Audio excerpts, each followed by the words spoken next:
So yun yung disadvantage sa ating 5mm. Iwan ko lang sa arangkada. Sobrang lala ng pagpag. 0.5 washer mo lang yan. Try naman natin ng 1mm. 1K na spring at clutch spring. Yan, 13 grams yan lahat. It's IRC. Ayan o. Okay, good day. So ngayon magtatry tayo maglalagay ng 0.5 or 1mm na tuning washer dito sa ating stock engine na kahapon. After sa ride namin, pag uwi ko dito sa bahay, naka center stand, piniga ko sa 117 yung kanyang top. Center stand lang muna ha. Kasi i-compare natin kung may nagbago, kung lalagyan natin ng 0.5 muna bago 1mm na tuning washer. So center stand muna, then ako na magte-test sa kanyang takbo pag-arangkada kung okay ba siya. Tapos yun, kasama to siya sa XKD na binili nating set na racing pulley. Nagmumurahin lang muna ako baka kasi di ko siya magustuhan, at least di masayang yung pera natin. May kasama na rin siyang slider face. Ito yung backplate niya. It is naka 13.5 degree. Pero unahin muna natin yung tuning washer na 0.5 kung may magbago ba. Compare muna natin yung before. So start natin. Center stand lang muna. Titignan natin kung may magbago ba talaga.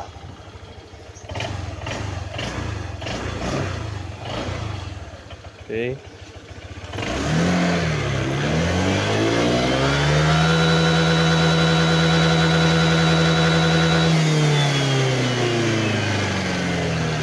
$117. Try natin lagyan ng off na natin baka para hindi mo init yung makina paggilid. Try natin lagyan ng 0.5 na tuning washer kung maging magbago ba sa kanyang speed. Tapos feel din natin mamaya kung ano yung update sa arangkada niya, kasi nagustuhan ko sa 13 straight at 1K spring.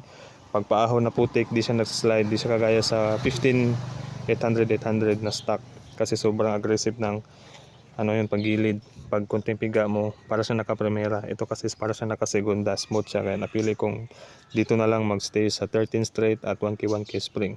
So try natin to. Ayan, natanggalan natin. So titignan din natin yung pagpag ng kanyang belt. So ayan siya, mapagpag na talaga yung belt ko, papalitan na. Pero yan yung before. Tignan natin kung may magbago ba talaga. Again, yung spring niyan is 1K ang clutch, 1K ang center, na GBT, pitch bike yung clutch. Tapos it's IRC yung straight 13 ball. So, lalagyan natin ngayon ng 0.5mm. Off ko muna.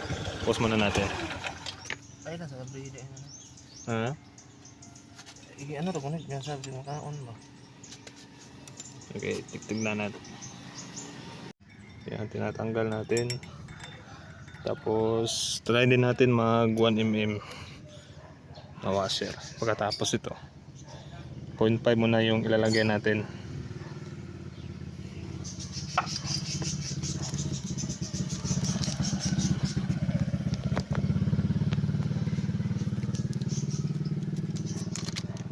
Saan natin yung 0.5 piece.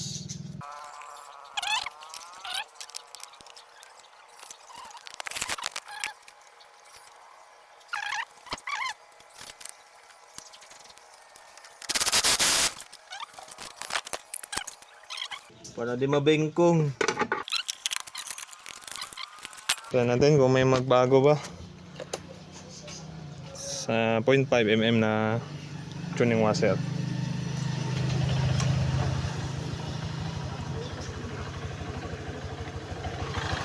Parang pumagpag konti Parang mas rinig ko na yung pagpag. Di lang natin nabuksan. Pero sige lang, mamaya before natin tanggalin kapag kita.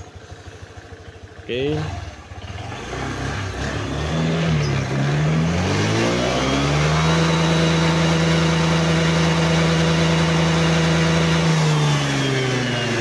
Bumagal na, wala yung 113 lang yung top speed. Bumagal nga siya. 113 lang. Bumagal. 0.5 pa lang yun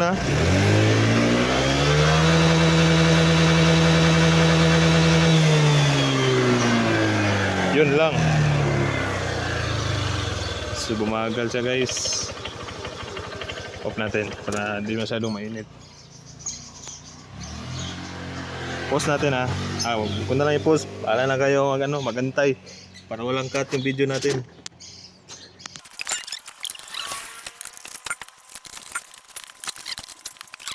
Try natin panda rin. Kaano siya kapag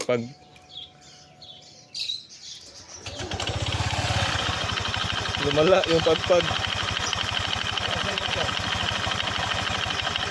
Sobrang lala ng pagpag. 0.5 washer pa lang yan. Try naman natin ng 1mm.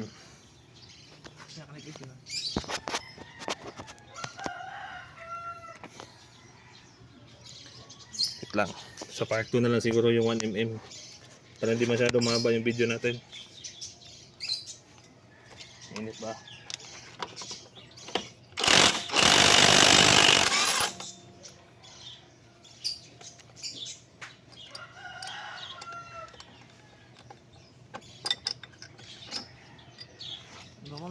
May baga na masir na. Manipis. Kaya kahit Ito yung pinakamanipis from 117 kph. Understand lang po muna. Naging 113 na lang siya. So try naman natin yung sana yung 1mm. Okay, ito is ipapart 2 natin kasi 5 minutes na yung videos ko. Lumagpas na siya sa 3 minutes. So yun yung disadvantage sa ating 5mm. Iwan ko lang sa arangkada pero gusto ko kasi dito sa top speed. Pero nagtutuning pa lang tayo. Tinry ko lang. Kaya nga namumurahin yung binili ko. So trial and error lang tayo dito. Basta yun about sa center stand. 117 siya. 13 grams straight na bola ito. Yan, napakita ko sa inyo.